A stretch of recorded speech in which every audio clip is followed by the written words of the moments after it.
The second book of Samuel, chapter 19. And it was told Joab, Behold, the king weeps and mourns for Absalom. And the victory that day was turned into mourning unto all the people, for the people heard say that day how the king was grieved for his son. And the people got them by stealth that day into the city, as people being ashamed to steal away when they flee in battle. But the king covered his face, and the king cried with a loud voice, O my son Absalom!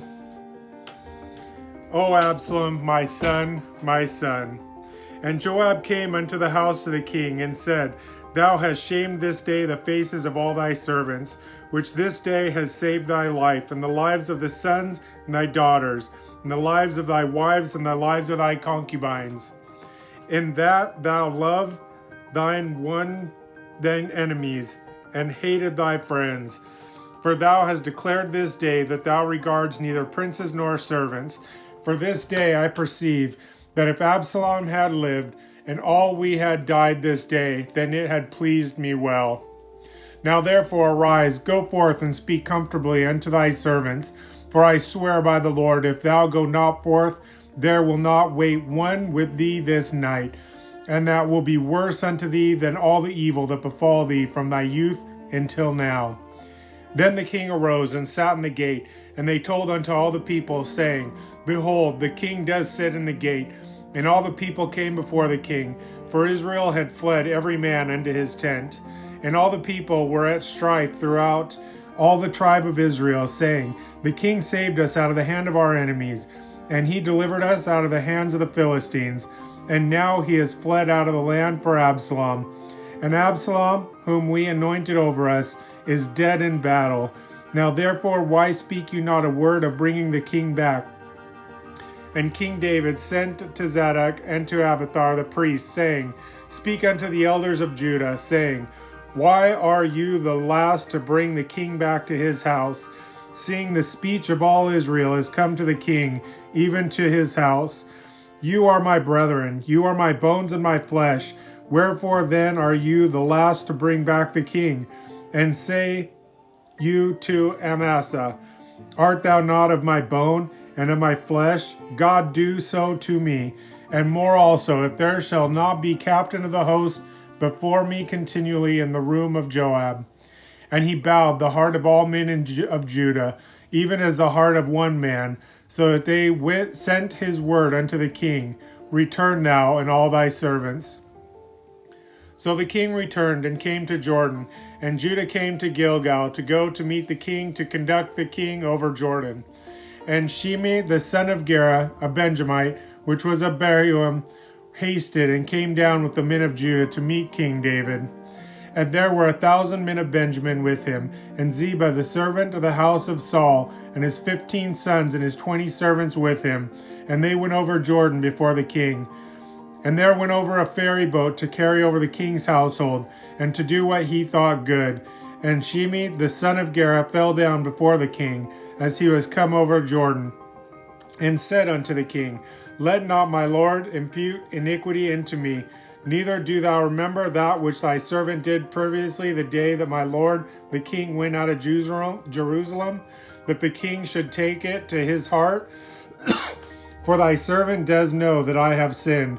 Therefore, behold, I am come to the first this day of all the house of Joseph, to go down to meet my lord the king.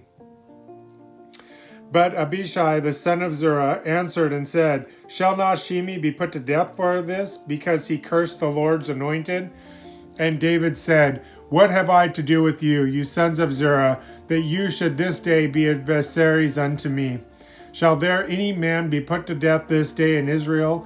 For do not I know that I am this day king over Israel? Therefore the king said unto Shimei, Thou shalt not die. And the king swore unto him. And Mephibosheth, the son of Saul, came down to meet his king, and had neither dressed his feet, nor trimmed his beard, nor washed his clothes, from the day that the king departed until the day that he came again in peace. And it came to pass, when he was come to Jerusalem to meet the king, that the king said unto him, Wherefore went not thou with me, Mephibosheth?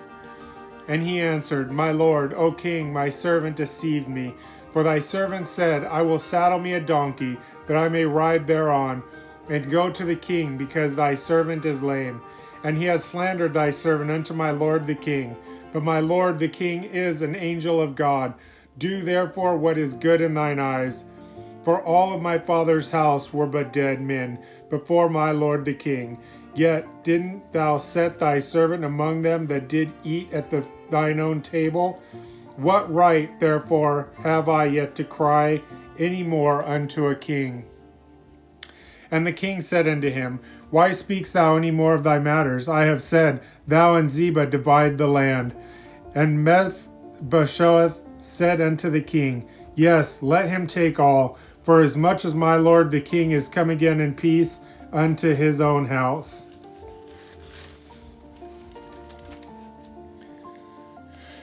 And Barzillai the Gittite came down from Rogelim, and went over Jordan with the king to conduct him over Jordan. Now Barzillai was a very aged man, even 80 years old, and he had provided the king of substance while he lay at Mahanaim, for he was a very great man. And the king said unto Barzillai, Come thou over with me, and I will feed thee meat in Jerusalem. And Barzillai said unto the king, How long have I to live, that I should go up with the king into Jerusalem? I am this day 80 years old, and can I discern between good and evil? Can thy servant taste what I eat or what I drink? Can I hear any more the voice of singing men and singing women? Wherefore then shall thy servant be yet a burden unto my lord the king?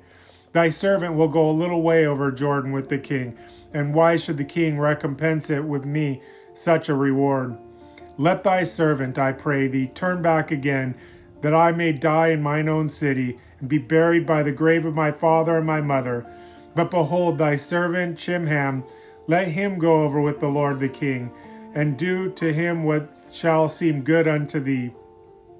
And the king answered, Chimham shall go over with me, and I will do to him that which seems good unto thee, and whatsoever thou require of me, that I will do for thee. And all the people went over the Jordan, and with the king was come over. The king kissed Barzillai, and blessed him, and he returned unto his own place. Then the king went to Gilgal, and Chimham went with him, and all the people of Judah conducted the king, and also half the people of Israel. And behold, all the men of Israel came to the king, and said unto the king, Why have our brethren, the men of Judah, stolen thee away, and have brought the king of his household, and all David's men with him, over Jordan? And all the men of Judah answered the men of Israel, Because the king is near of kin to us. Wherefore then be you angry for this matter? Have we eaten at all the king's cost, or has given us any gift? And the men of Israel answered the men of Judah, and said, We have 10 parts in the king, and we have also more right in David than you. Why then did you despise us, that our advice should be not first had in bringing back our king? And the words of the men of Judah were fiercer than the words of the men of Israel. Chapter 20. And there happened to be there a man of Belial, whose name was Sheba, the son of Bichri, a Benjamite, and he blew a trumpet and said, We have no part in David, neither have we inheritance of the sons of Jesse. Every man to his tents, O Israel. So every man of Israel went up from after David, and followed Sheba, the son of Bichri. But the men of Judah clave to their king, from Jordan even to Jerusalem. And David came to his house in Jerusalem, and the king took 10 women, his concubines, whom he had left to keep the house, and put them inward, and fed them, but went not in unto them. So they were shut up unto the day of their death, living in widowhood. Then said the king to Amasa, Assemble me the men of Judah within 3 days, and thou be here present. So Amasa went to assemble the men of Judah, but he waited longer than the set time which he had appointed him. And David said to Abishai, Now shall Sheba the son of Bichri do us more harm than did Absalom. Take thou thy Lord's servants, and pursue after him, lest he get him fenced cities and escape us.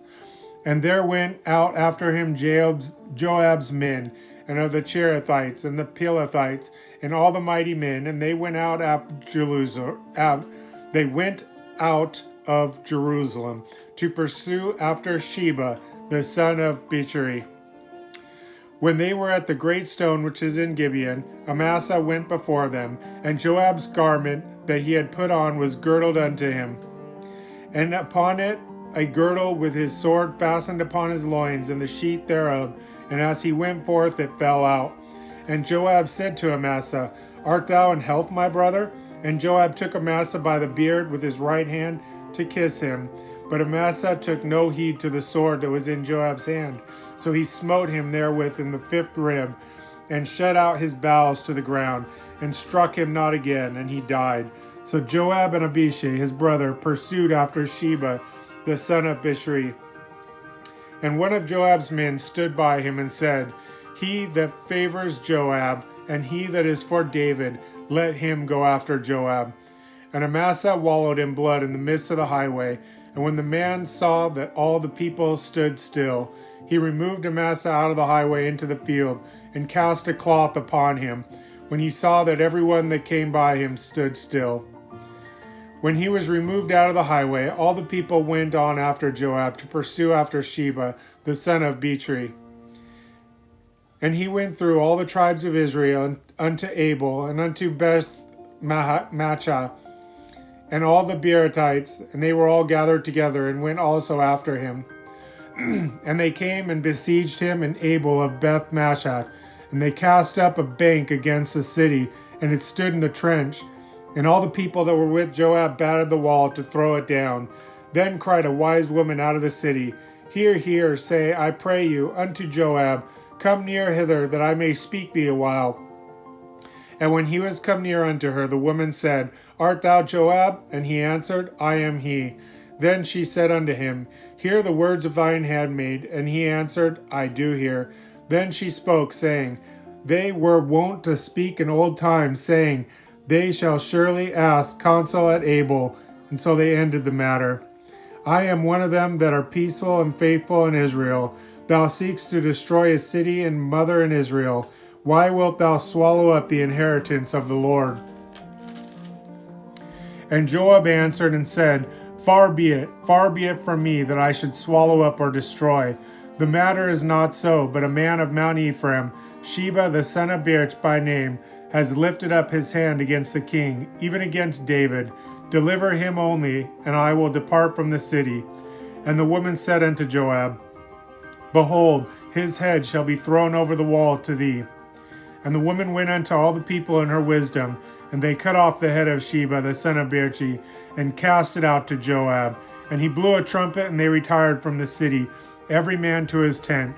And Joab returned to Jerusalem unto the king. Now Joab was over all the host of Israel, and Benaiah the son of Jehoiada was over the Cherethites, and over the Pelethites, and Adoram was over the tribute, and Jehoshaphat the son of Ahilud was recorder, and Sheba was scribe, and Zedek the Abiathar were the priests, and Ira also the Jeretite was a chief ruler about David. This is the word of the Lord. Thank you, Lord. I love you with all my heart. In your loving name I pray. Amen.